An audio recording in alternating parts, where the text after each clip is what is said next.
The wind off the Gulf of Alaska cut like glass that morning. Gray clouds pressed low over the water, the kind that promised rain, but never warned how sudden it would come. Beneath them, the river swelled with life, thousands of salmon mussel and silver thrashing upstream against the current. Dr. Eli Turner crouched on the slick rocks, his camera balanced on a tripod notebook, open boots sinking into the moss. He had been in the field for 12 days documenting salmon migration patterns for a marine ecology project. But what he saw that morning wasn't in any research log or wildlife manual.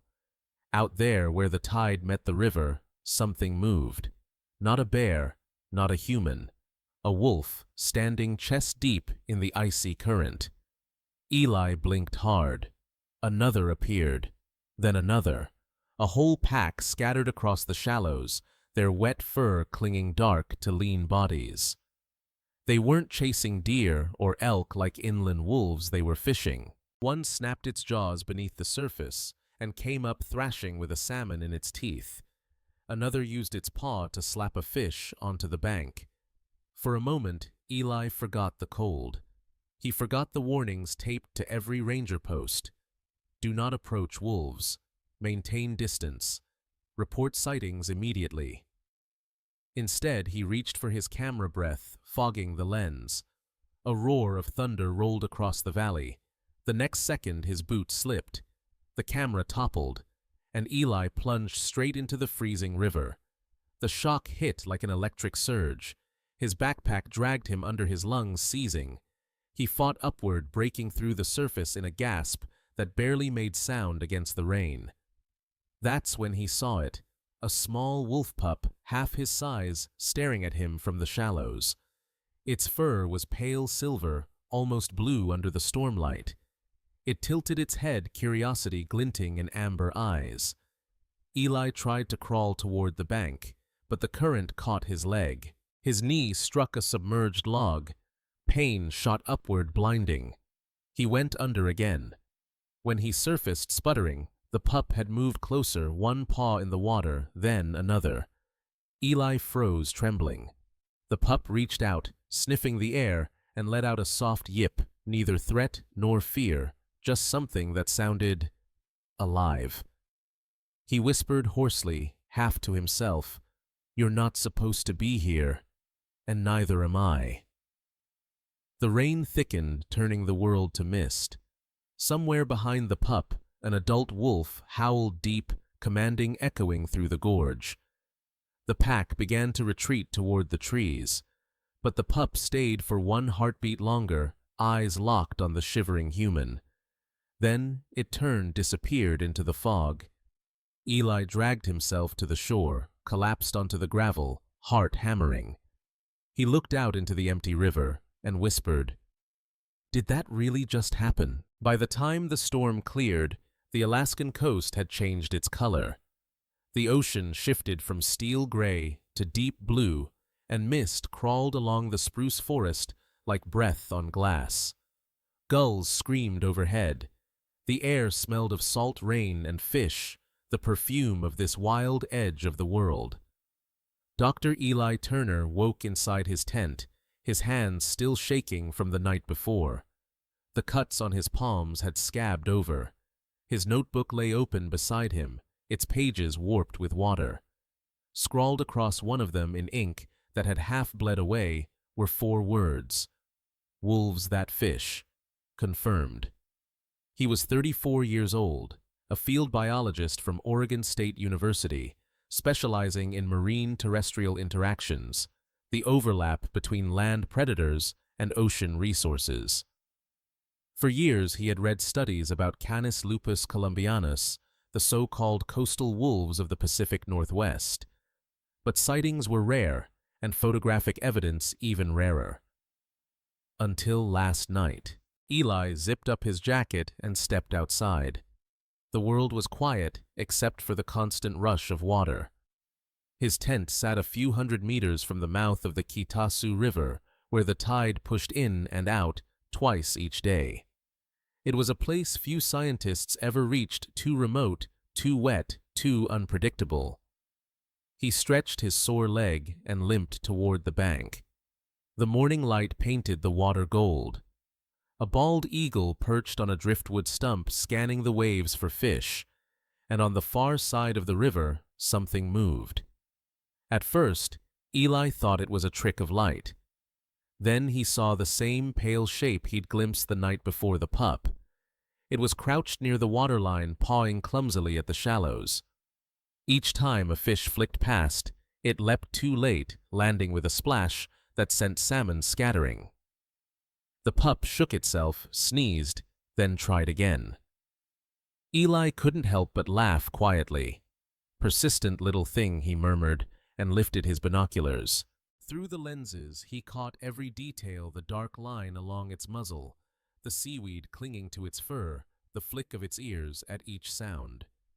He began recording field notes aloud into his small voice recorder. Behavioral observation. Day 13. Single wolf pup at river edge, approx. 6 months old, attempting solo fishing. Displays curiosity, low aggression toward human presence.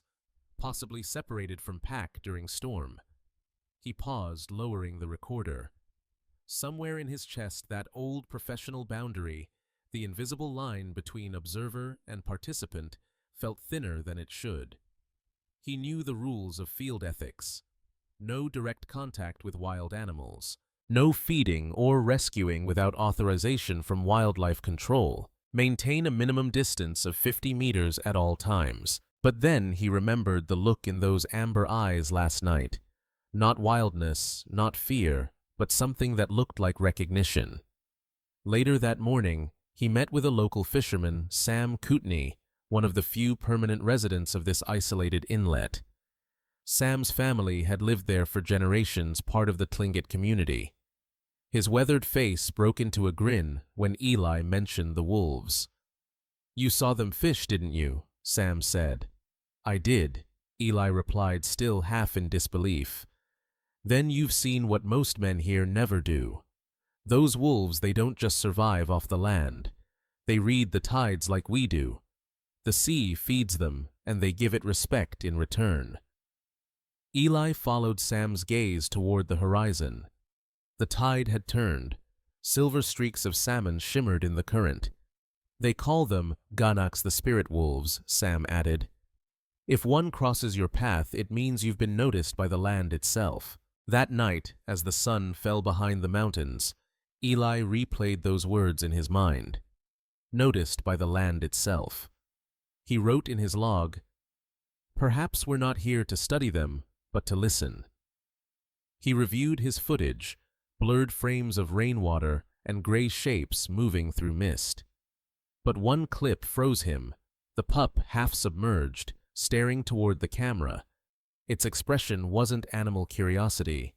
It looked aware.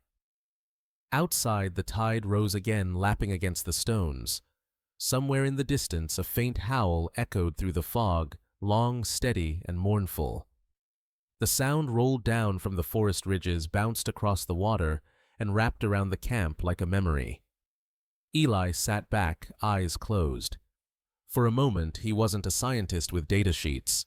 He was just another creature on this raw edge of earth, breathing in rhythm with the wild. He whispered, "Tomorrow, I'll find them again." The next morning would bring more than he expected, a test of courage, instinct, and the fragile bridge between species. The forest greeted the morning in silver light. Moss dripped from every branch, and the sound of rushing water filled the air like endless breathing. Eli packed his camera, waterproof notepad, and a thermos of coffee before hiking back toward the riverbank where he had seen the pup. His boots sank into the spongy soil, each step echoing the hush of the wild around him. The tide was lower today. The river's edge revealed patterns of fish scales and paw prints pressed deep in the mud, wolf tracks small and large, crossing over one another like calligraphy. Eli knelt, tracing a print with his gloved hand. "You were here," he whispered. A sudden rustle made him freeze. From behind a fallen log, the wolf pup appeared. It was smaller than he remembered, or maybe the vastness of the wilderness made everything look fragile. Its fur shimmered silver white, still damp from the tide. The pup sniffed the air, watching him with quiet curiosity. Eli slowly lowered himself to the ground, trying to look small, non-threatening. He remembered Sam's advice: never stare, never chase. Let the wolf decide. He set his camera down beside him, switched it on, and whispered into the mic. Observation log, day 14. Subject appears: healthy minor limp on left foreleg, possible sprain from recent storm. Behavior: cautious, curiosity. Distance: approximately 20 meters. The pup stepped closer, nose twitching. Its amber eyes flickered with something like recognition. Eli resisted the urge to reach out. Instead, he removed his glove and placed his hand palm up on the wet stones. "It's okay," he murmured, voice barely audible over the river. "You helped me yesterday. I'm not going to hurt you." The pup's ears flicked forward. It took another step, then another. For a moment, time slowed the smell of salt, the low hum of water, the faint tremor in Eli's fingers. The pup stopped just short of touching distance, sniffed the air, and let out a soft whine. Then it backed away, vanishing into the brush. Eli exhaled, heart pounding. He had no footage worth publishing, but he had something far rarer: contact. He spent the next several days returning at dawn, sitting by the river, without moving, sometimes for hours. The pup always appeared, not every day, but often enough that Eli began to recognize its rhythm. It hunted small fish, gnawed driftwood, and once even barked at a curious otter. On the 5th morning, Eli noticed blood on the pup's hind leg. The injury looked shallow but fresh, maybe from sharp rocks or a crab trap. Instinct took over. He opened his field pack, removed a small medical kit, and tore a strip of gauze. Then he stopped himself. Protocol: no handling of wildlife, no interference. He stared at the bleeding pup. It limped slightly, trying to step into the water again, determined to fish despite the pain. "You're stubborn," he muttered, "just like me." Eli set the gauze down on a flat rock near the waterline, weighed it with a small stone, and backed away.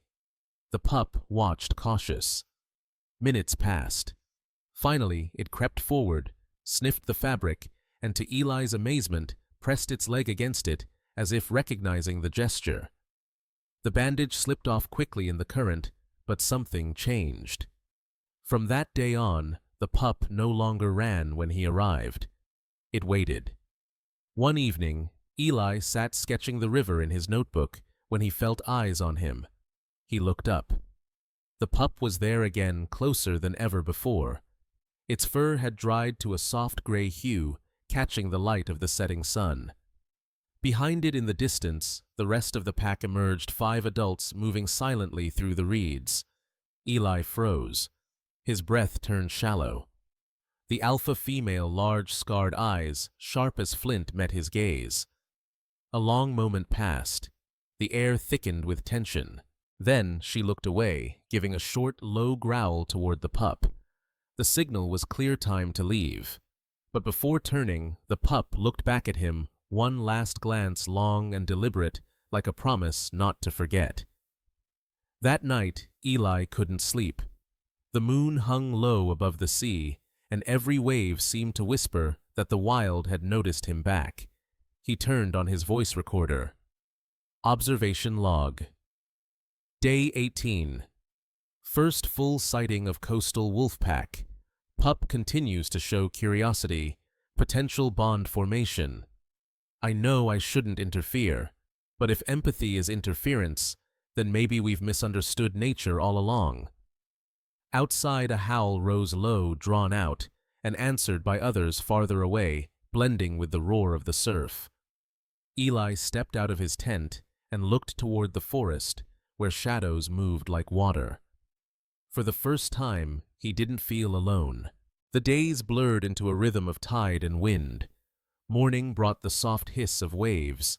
Night brought the low hum of the forest alive with things unseen. Eli Turner had stopped keeping track of time. His world had shrunk to a stretch of riverbank, a notebook, and the steady presence of one silver-furred pup. By now, he had given it a name quietly to himself, Coda, meaning friend, in the language of a tribe whose stories once traced these same coasts. He never called it aloud. Names he knew carried weight. But writing it in his notes somehow made the bond real. Each dawn, Coda appeared near the same cluster of driftwood where the salmon gathered.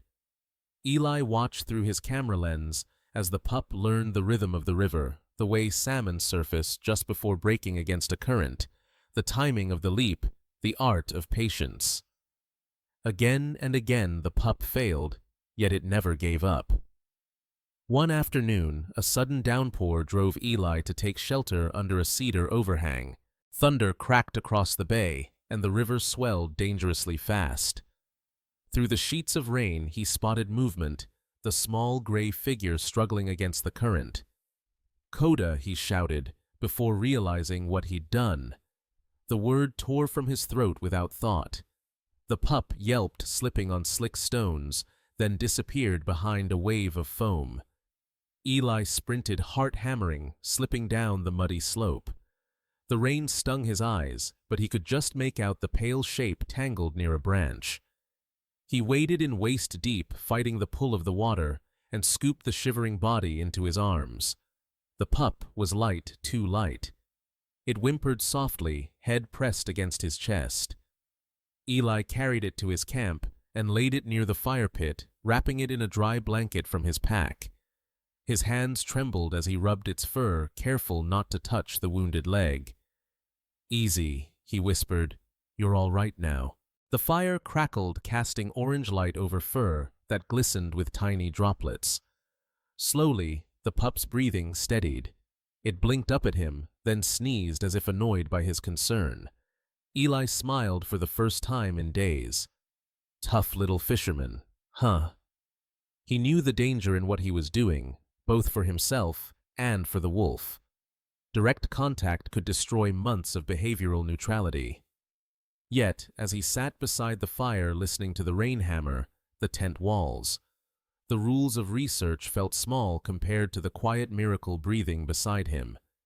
He spent the night awake, keeping the fire alive. By morning, the storm had passed, leaving behind a clean, glassy world. Mist curled through the trees, and the air smelled of wet earth and salt. Coda stirred, stretched, and shook off the blanket. Then, without hesitation, he padded toward the riverbank, looked back once, and slipped into the water. His limp was gone. Eli followed from a distance, camera in hand. Coda stood midstream, watching the salmon flash beneath him. When one broke the surface, he lunged this time with perfect timing. The fish flew from the water, flapping wildly, before landing on the pebbles. Eli laughed aloud. "You did it!" The pup tilted its head, as if proud of itself, then began tearing into the catch. For the next week, Eli documented everything: how the wolves coordinated fishing positions along the river, how juveniles waded downstream to catch the fish that escaped, how they rotated positions like trained hunters, not by chance, but by understanding. It was cooperation, not chaos. And it was beautiful. But the peace didn't last. 2 days later, an unfamiliar sound cut through the valley, the distant thump of helicopter blades. Eli looked up, his stomach tightening. The Wildlife Enforcement Division was surveying the region for illegal fishing traps and human-wildlife interactions. If they found his camp near a wolf pack, he could lose his research license. Worse, the wolves could be tagged or relocated, disrupting everything. He quickly covered the fire pit, packed his gear, and hiked deeper into the woods. Coda followed along the tree line, watching silently as he dismantled his tent. For the first time, Eli realized how easily the pup had grown accustomed to him and how dangerous that could become. He knelt, whispering softly, "You can't follow me this time. Okay, stay with your pack." But Coda didn't move. It stood still, head lowered, eyes fixed on his. A low whine escaped its throat, the sound of confusion of farewell unspoken. Eli turned away. "Go!" he said louder this time. The pup flinched, then disappeared into the fog. That night alone in a rocky hollow, Eli listened to the storm return. He thought of Coda, of how quickly trust had turned into something that felt like friendship, and he wondered if friendship with the wild could ever truly exist without breaking the very rules meant to protect it. When dawn came, he returned to the river's edge, unsure what he'd find. The water had risen again, tinted gold by the sunrise. Then, from across the current, he saw movement, not one, but several shapes. The entire pack was back, moving in a slow, synchronized line through the shallows. At the rear was Coda. The pup glanced up briefly, then turned to the water, pawing skillfully at the current. It caught a salmon and dropped it on the stones near Eli's side of the bank, a clumsy gift, half instinct, half memory. Eli's breath caught in his throat. He raised his camera, recording the moment. Observation. "Log day 25, he whispered. Subject rejoined pack. Displays learned fishing technique. Possibly recognizes human observer. Behavior cooperative." He lowered the camera and smiled. "Good job, little fisherman." Behind Coda, the alpha female howled, her voice rolling across the tide. The others joined in a sound ancient and haunting, like the heartbeat of the wild itself. Eli closed his eyes, letting the chorus wash over him. He knew this would not last.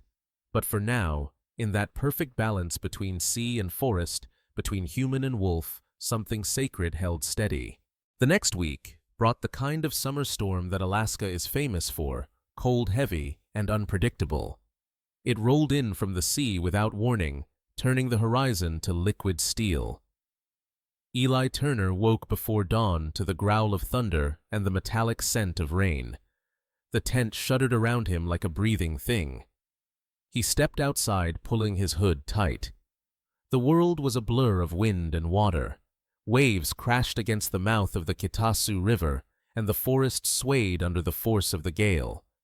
He thought about packing up and retreating inland, but then he saw the first flash of movement along the riverbank wolves.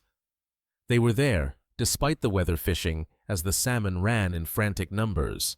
It was a frenzy of motion, silver bodies leaping, wolves lunging, splashes breaking against the storm. The water had risen high enough to drown half the gravel shore, yet the wolves stood firm, their coats plastered flat, eyes locked on the current. Eli grabbed his camera. "Unbelievable," he whispered, setting it on a tripod beneath his rain poncho. Every frame looked like something from another world, wolves and fish, storm and surf, raw nature performing its oldest ritual. Then he saw Coda. The pup, no longer quite a pup, fought the current near the far side of the river, mimicking the adults.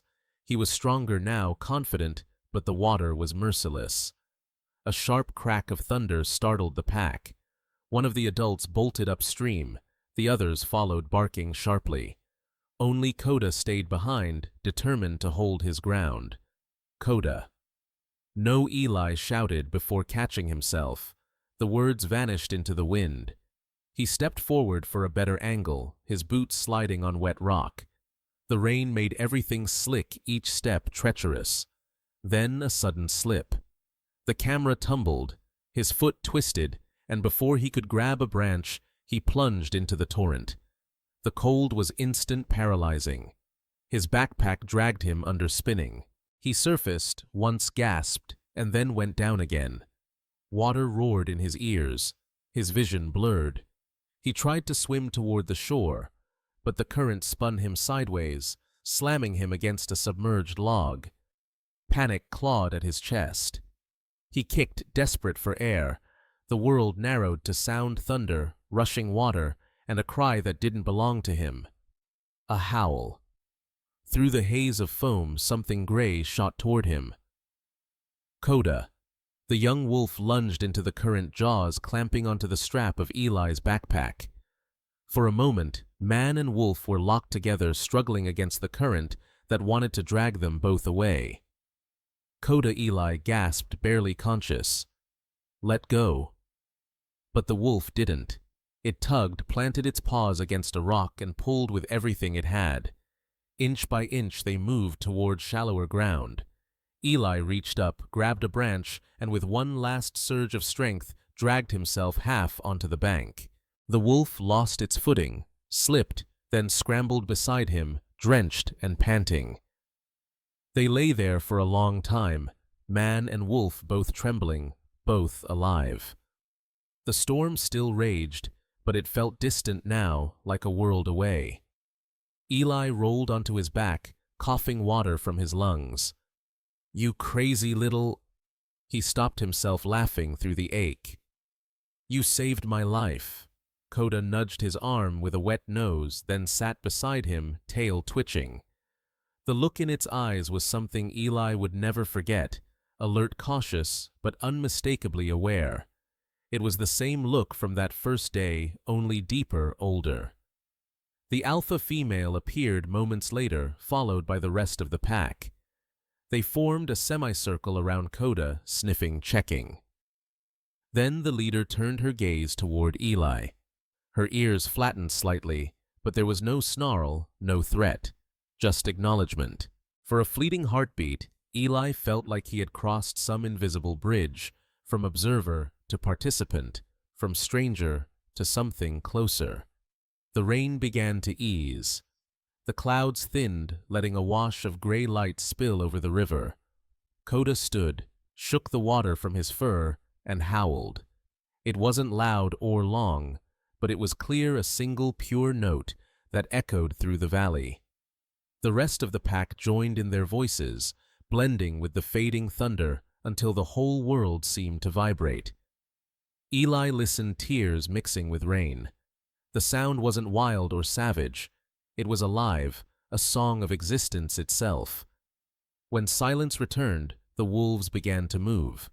One by one, they slipped into the forest, vanishing between the trees. Coda hesitated, glancing back once. Then he followed. Eli sat there long after they were gone, the camera lying broken beside him. His leg throbbed, his body ached, but his mind was still clearer than it had ever been. He understood something now that no textbook could explain. Trust is not a gift, it's an exchange. That night, the storm passed. The stars came out bright, sharp, infinite. Eli built a small fire and sat by the river's edge, drying his clothes. The air smelled of smoke and salt. From deep in the forest, a distant howl answered the crackle of the flames. He raised his flask in a silent toast. "To you, Coda, the fisherman who saved the scientist." In the morning, he'd find his equipment scattered and half ruined. The data would be incomplete. But the story, the truth, was worth more than any research grant. The footage he managed to salvage would later show only fragments: the storm, the gray shapes moving through water, a silver blur that might have been a wolf or a ghost. But the moment itself, the pull of teeth on canvas, the warmth of life in the middle of chaos, would stay with him forever. And though he didn't know it yet, that rescue would start a debate far beyond the forest about empathy boundaries and whether humans could truly coexist with creatures they once feared. As dawn broke, the tide receded, leaving behind driftwood and silver scales that glimmered in the sun. Eli limped along the river, breathing deep. For the first time in years, he wasn't thinking like a scientist or a survivor. He was simply part of something greater, the ancient rhythm of sea and wolf, of hunter and prey, of balance. He smiled to himself. Guess I'm not the only one learning to fish. By the time Eli returned to Anchorage, the footage from Alaska had already begun to spread among his colleagues. What he had captured blurred as it was defied decades of scientific skepticism. Wolves catching salmon was rare enough, but a wolf saving a human, that crossed into legend. His email inbox overflowed. Extraordinary documentation, wrote one biologist. Potential behavioral bias, do not publish yet, warned another. And from the Wildlife Protection Bureau, subject violation of contact protocol, field incident report, required. Eli read that one twice. At the university, the research board called an emergency meeting. He sat before a semicircle of administrators' cameras, off expressions flat. His field jacket still smelled of smoke and salt. Dr. Turner, the director, began. "We've reviewed your footage. While the material is compelling, it's clear you breached standard protocol. Direct interaction with wolves feeding, touching, or influencing their behavior is a serious infraction." Eli tried to keep his tone steady. "I didn't feed them. I didn't stage anything.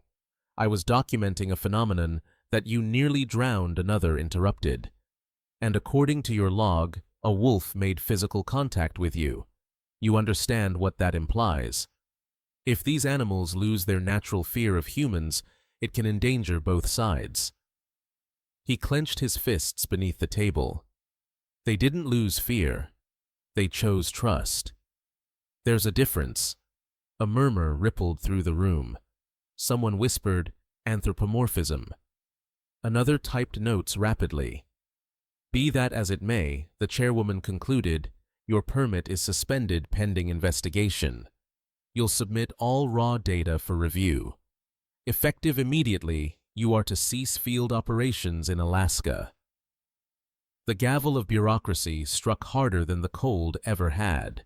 That night, Eli walked along the harbor, watching the lights ripple on the black water. He replayed the storm in his mind, the strength in Coda's jaws, the look in those amber eyes.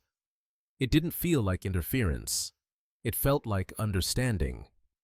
But science didn't measure understanding. It measured distance. He spent the following weeks reviewing his notes, editing clips for presentation, and responding to journalists who'd caught wind of the wolf that saved a man. Online opinions split sharply. One commenter wrote, "Proof that wolves are intelligent, empathetic beings. We've underestimated them." Another replied, "Fake. Wolves are predators. If it pulled him out, it was probably confused." Then came a call from Wild North Media, a nature documentary company. They offered to license his footage for an upcoming series. It was the opportunity of a lifetime and the beginning of another storm. Because once the story hit television, the Wildlife Bureau reopened his case. They demanded full cooperation, claiming his interaction could lead to dangerous tourism, people seeking their own wolf encounters. Eli met with Ranger May Carlson, a field officer sent to question him. She was pragmatic, sharp-eyed, and had seen more than her share of accidents caused by curiosity. "Dr. Turner, I've read your report," she said, flipping through her tablet. "You're lucky to be alive, but you also need to understand that pup's behavior. If it learns humans mean food or safety, it'll approach the wrong person one day. And we both know how those stories end." Eli nodded slowly. "I know. That's why I never touched it again after that night. I wanted to record, not interfere." She studied him. "You care about them, don't you?" He smiled faintly. "More than I should, maybe." Ranger Carlson sighed, softening. "Then do the right thing. Help us keep them wild. Write your paper. Show the world what they're capable of, but make sure it's clear that coexistence doesn't mean taming." He promised he would. Weeks passed. The storms of controversy began to fade, replaced by curiosity. Scientific journals debated his findings. Field researchers discussed coastal wolf behavioral adaptations, and conservationists cited his footage as proof of species intelligence and adaptability. Still, he couldn't shake the image of Coda standing in that river, a bridge between worlds. One evening, while organizing data, he received an email with no subject line. It contained only a single photograph.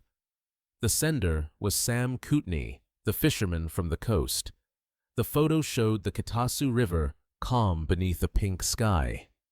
Near the edge, half submerged in water, stood a wolf. Tall, silver-gray gaze turned toward the horizon. No caption, no date. But Eli didn't need either. He knew that silhouette. He leaned back, heart pounding. For the first time since leaving Alaska, he allowed himself to smile fully. Coda was alive. He drafted a reply. "Tell the spirit guardians I'm keeping my promise. I'll let them stay wild."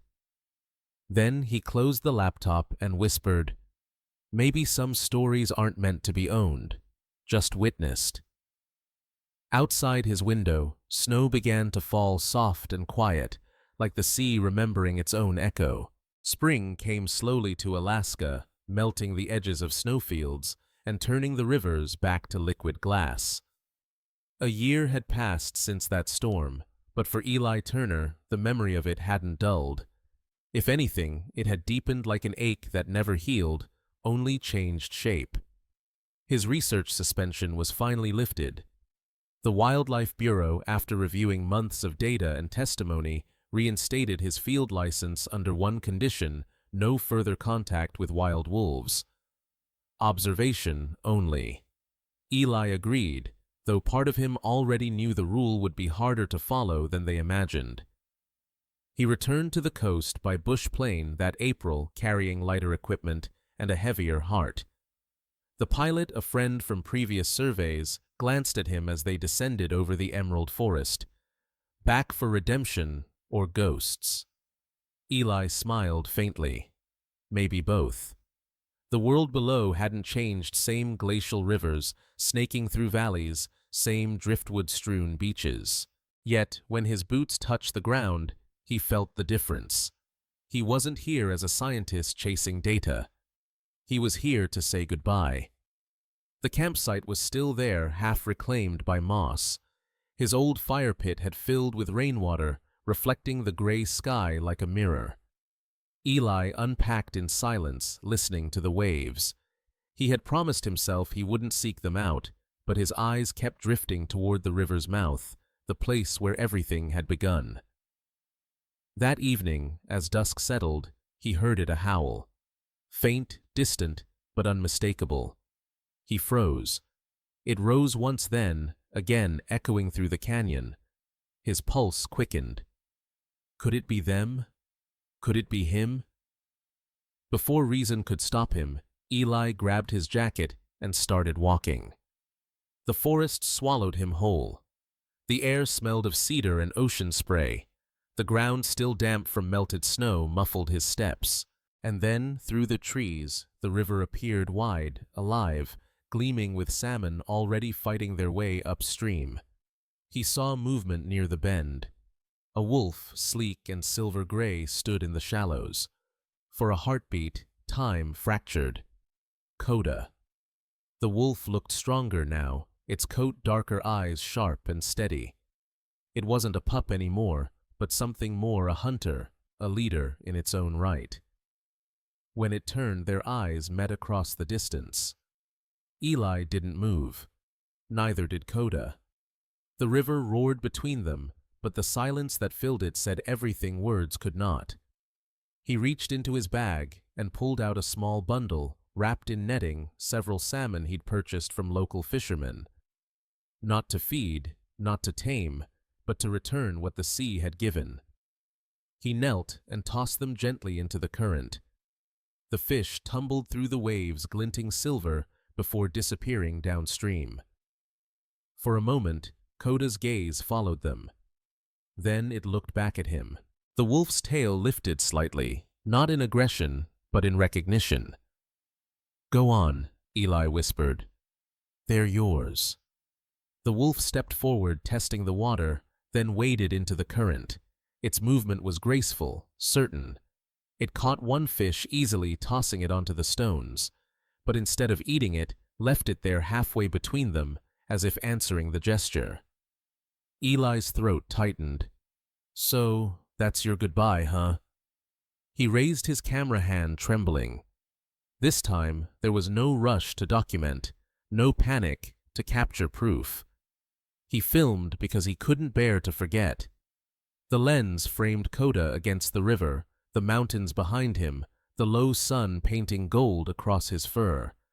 A second wolf appeared at the edge of the trees, the alpha female, her muzzle white with age. The rest of the pack followed, watching silently. Coda glanced back at them, then toward Eli. One last look. Then he turned and trotted after them, disappearing into the forest shadows. Eli lowered the camera. His breath hitched, but he smiled through the sting in his chest. He sat on the same bank where he'd almost drowned a year before, feeling the rhythm of the river under his palms. The cold bit at his fingers, but he didn't move.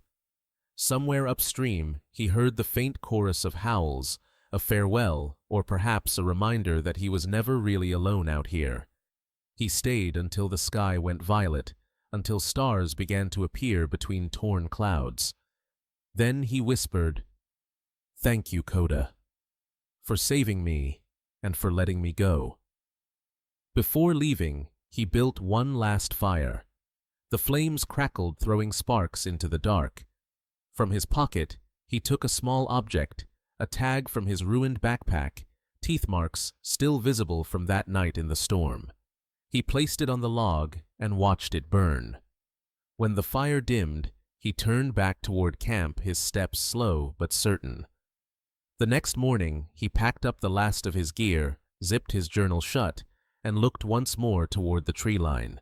A soft wind carried the smell of salt and spruce. For a heartbeat, he thought he heard another howl, low, far away. But maybe it was just the sea. He smiled. Some sounds, he realized, don't need to be proven to be real. As he hiked away, a bald eagle soared above the river, tracing a circle where man and wolf had once met. The camera on his shoulder felt lighter now. The story, at last, was whole. A full year passed before Eli Turner returned to Alaska again. This time he didn't come as a researcher, but as a guest, a speaker at the annual Coastal Wildlife Symposium in Juneau. The event gathered scientists, filmmakers, and indigenous conservation leaders from across the Pacific Northwest. And though the city buzzed with chatter and lights, his thoughts were somewhere else, back on that fog-wrapped river, where silver wolves chased salmon through the tide. The symposium hall was bright and sterile, a world away from mudstorms and cedar trees. But when Eli took the stage, he carried that wilderness inside him. His presentation was titled "Coastal Wolves' Lessons on Adaptation and Coexistence." He began with silence. Then on the screen behind him, he played a clip, the single surviving frame from his damaged camera, a young wolf standing in the current, mouth open, salmon twisting mid-air. The audience gasped. Some leaned forward. Others simply watched, breathless. This, Eli said quietly, is not an image of curiosity. It's a portrait of intelligence and resilience. These wolves don't just survive on the edge of the sea. They listen to it. They read the tides, the seasons, even the movements of fish. They adapt without losing what makes them wild. He paused, scanning the faces in the crowd. A year ago, one of them pulled me out of a river during a storm. I can't prove intention. Science doesn't work with belief. But it happened. And that moment changed how I see everything, not as a scientist, but as a living being sharing this planet. The hall was silent, except for the faint hum of the projector. He ended with footage from his final trip, waves rolling over the Kitasu shore, salmon leaping, and just for a second, a gray shape disappearing into the fog. No names, no narration, just wildness unclaimed. When he finished, the audience stood and applauded. But for Eli, the applause wasn't the reward. The reward was knowing that the story would travel farther than he ever could, carried by others who might finally understand that coexistence wasn't theory. It was choice. Afterward, in the lobby, a familiar voice called his name. It was Ranger May Carlson, the officer who'd once interrogated him. She smiled, holding a small envelope. "You were right," she said. Coexistence doesn't mean taming. Inside the envelope was a printed report. New field observations from the Kitasu region. Wolf tracks near salmon runs, healthy pack activity, no incidents with humans. And attached at the bottom, a single photo taken by a drone crew. A large silver-gray wolf standing on a rock facing the sea. Coda. Eli traced the edges of the photo with his thumb. "He made it," he whispered. Ranger Carlson nodded. "Looks like your fisherman's still working." That night, Eli walked along the shoreline outside Juneau. The tide whispered against the stones, and the sky burned orange with the last light of day. He thought of Coda, how they'd met, how they'd parted, how each had learned something from the other, without needing words. He took out his recorder, the same one he'd used in the field, and pressed record one last time. "Observation log, final entry," he said softly. Subject, Canis lupus columbianus. Findings.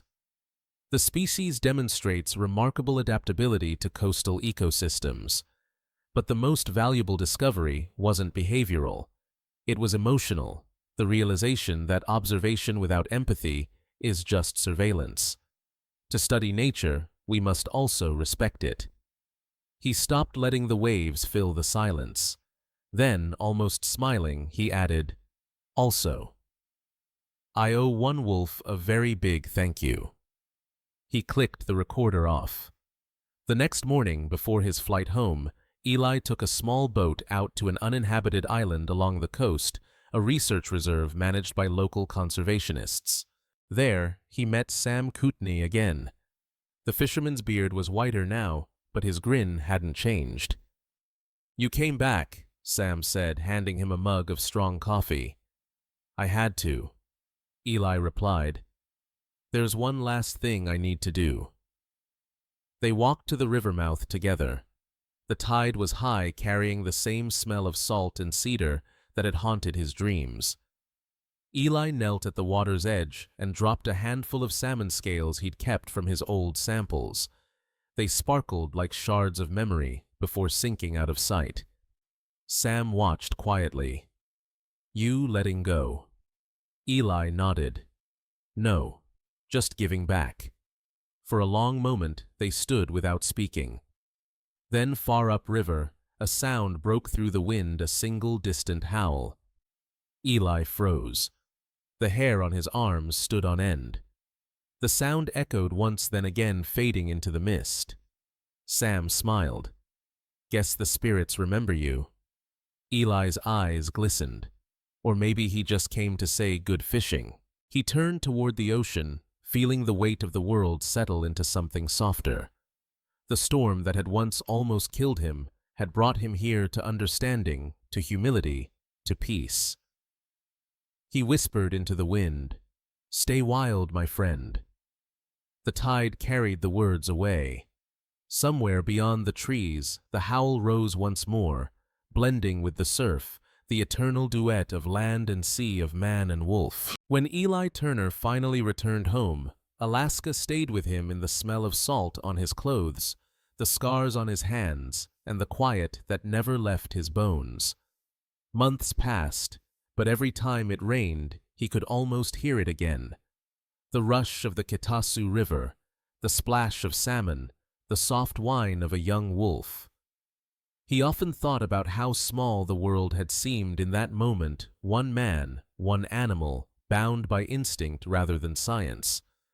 The experience hadn't made him famous, though the documentary later aired on National Geographic under the title The Wolves Who Fish. It made him something rarer, humble.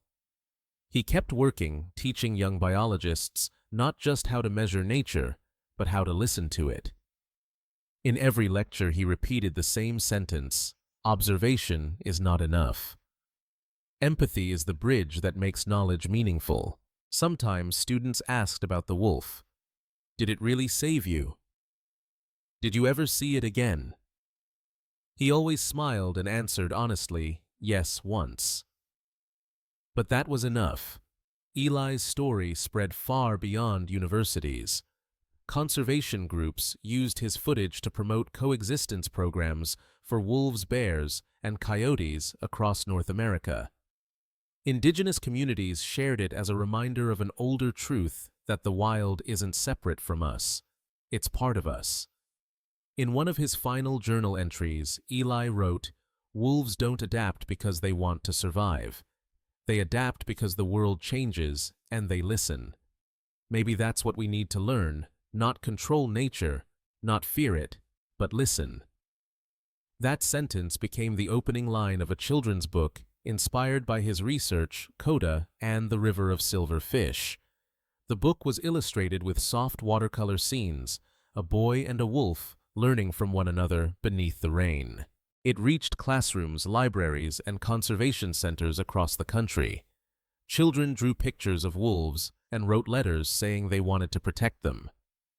And so a story that began with fear ended in understanding. In his later years, Eli returned once more to Alaska, not to film or measure, but to walk. He visited the same riverbank where his camera had once fallen. The air was still sharp, still alive. He left no markers, no plaques, just a smooth stone etched with two words: "Still listening."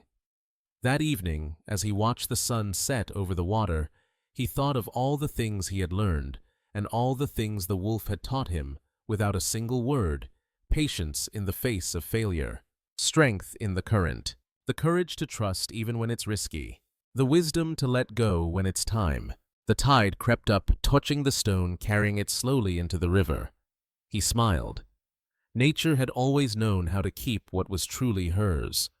Somewhere far off, a howl rose across the valley, soft, distant, but unmistakable. It blended with the wind, then vanished into the sea. Eli closed his eyes and whispered, "Good fishing, my friend." The camera of the film would fade out on that moment, a lone figure standing by the ocean framed by mist, the horizon endless.